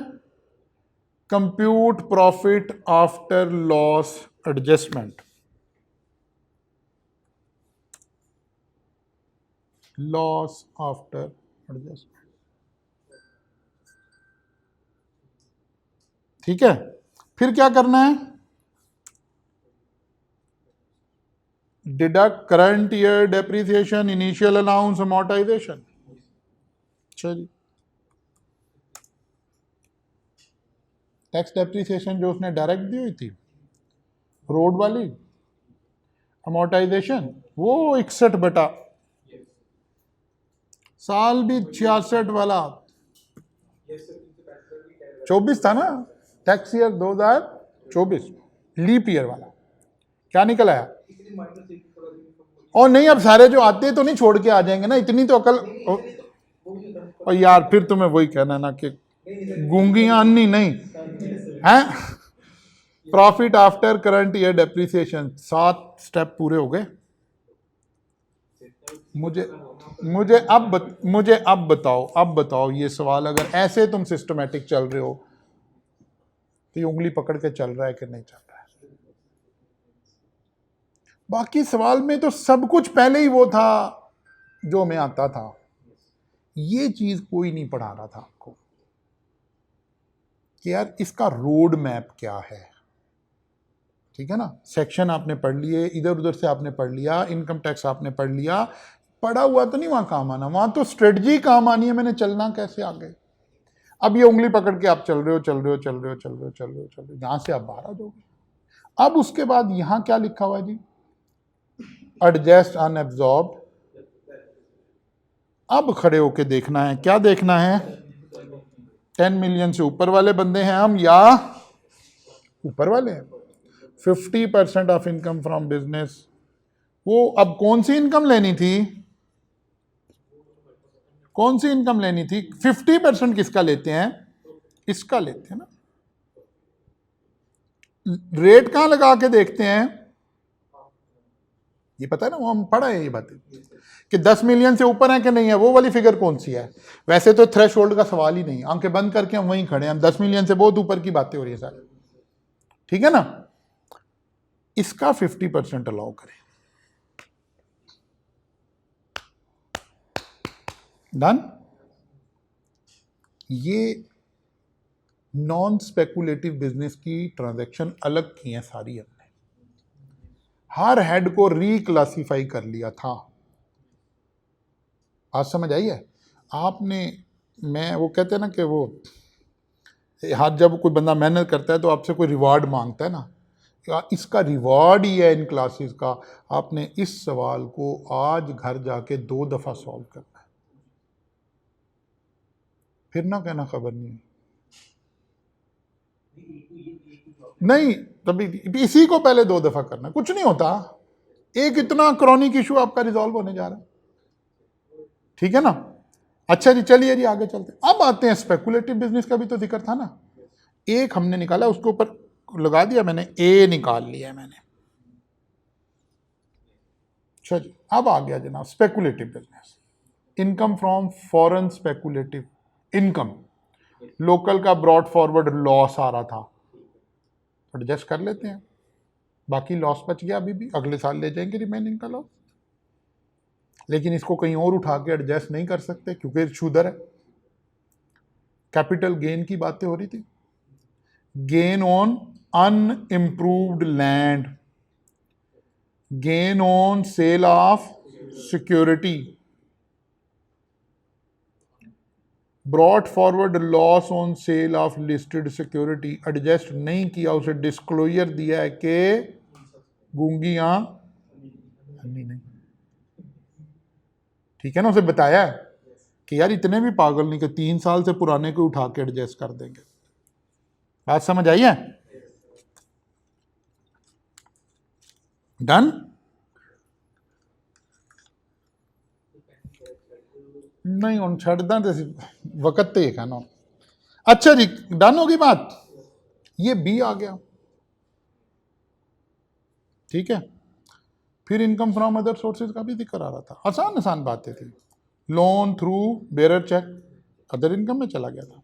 अब टोटल इनकम तो बनी ए प्लस बी प्लस सी, क्योंकि ये सारी चीजें एनटीआर वाली हैं, और अगर कोई नहीं है तो माइनस कर देंगे, अगर नहीं है तो मतलब हो सकता है मैंने इतनी गौर से ना पढ़ी है तो ना हो, तो इसीलिए लिखा हो less separate block, gain on sale of an improvement, वो तो एसबीआई में जानी है ना, माइनस कर देते हैं, सिक्योरिटी भी माइनस कर देते हैं, taxable income for the year आ गई, अब यहां से टैक्स निकाल लिया, सारा कुछ कर दिया, एनटीआर की लाइबिलिटी आ गई, फिर वही एक दफा ऐड एक दफा लेस वाली कहानियां शुरू हो गई, दैट्स इट।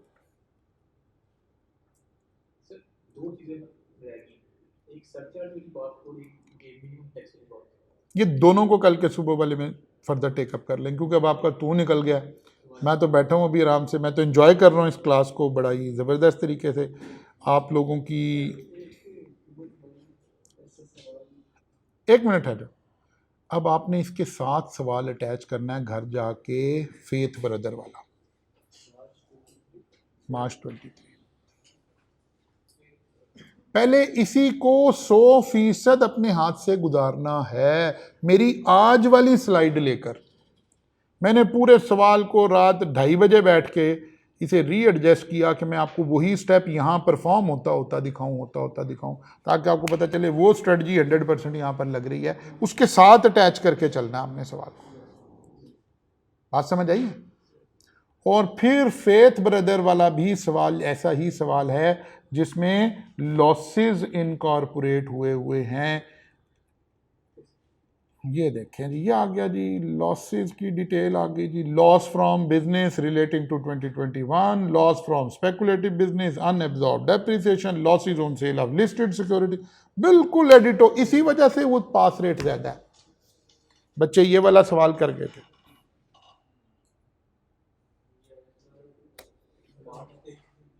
इसका 30%, यस। और फिर उसने ना कुछ नया नहीं डाला, सेम डाला है 100%। यहाँ देखो यही लॉस यहाँ दिए हुए 100% लिस्टेड का एक डाला 3 साल वाला, बिल्कुल एज इट इज लेके चला हुआ आपको। यहाँ से आपको वो जो हम कहते हैं कि 5 अटेम्प्ट के 6 अटेम्प्ट के सवाल भी करके जाएं, उसकी इंपॉर्टेंस का भी अंदाजा हो।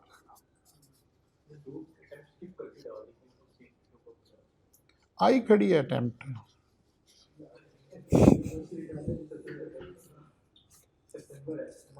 आई खड़ी है, आई खड़ी, टेंशन ना लो, आई खड़ी।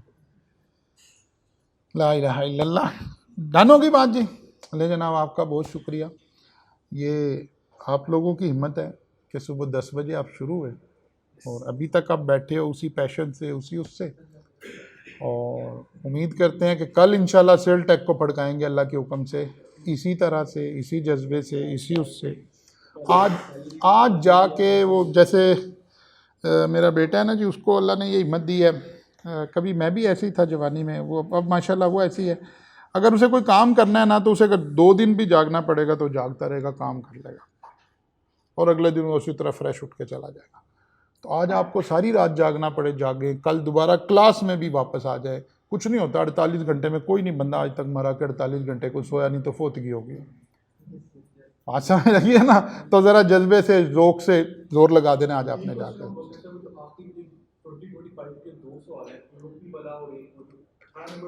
एओपी छोड़ उसे कर लो, समझ लो, उसे बस 10 उसका गोटा लगाने को। एओपी हो गया। एओपी इतना अहम सवाल नहीं है कि हर अटेम्प्ट में आएगा।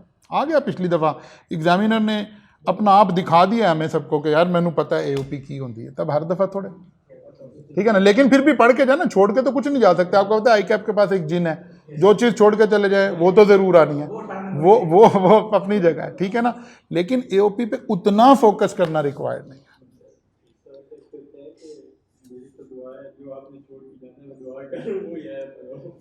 नहीं, वो दुआ ना भी करें तो वो आना ही आना है। आई कैप में आप 1 नंबर की चीज़ छोड़ के जाए, वो ना आए तो मुझे आके पकड़ ले। ये तो पक्का उसूल है ना, हमारी जवानी का उसूल भी यही था कि 2 नंबर की चीज़ छोड़ जाए, वही जनाब 2 आती 2 की, उस दफ़ा 5 की आई होगी, बस छोड़ने की देर है। ठीक है ना। इसलिए भाई छोड़ के तो कुछ नहीं जाना। भाई किसी ने क्लोजिंग तो नहीं करनी? उधर बता। वो बंदे यार मैसेजेस कुछ भी नहीं है उसमें, जो वो रिप्लाई वाले कोई नहीं है, वो सादा वाली बातें पूछ रहे हैं, कोई सब मेरे से रिलेटेड सवाल नहीं थे उसमें। डन हो गया जी। तो भाई इस तरह से ज़रा थोड़ी हिम्मत कर लें। अब तो आखिरी दिन शुरू हो रहे हैं, आज 12 अगस्त होगी।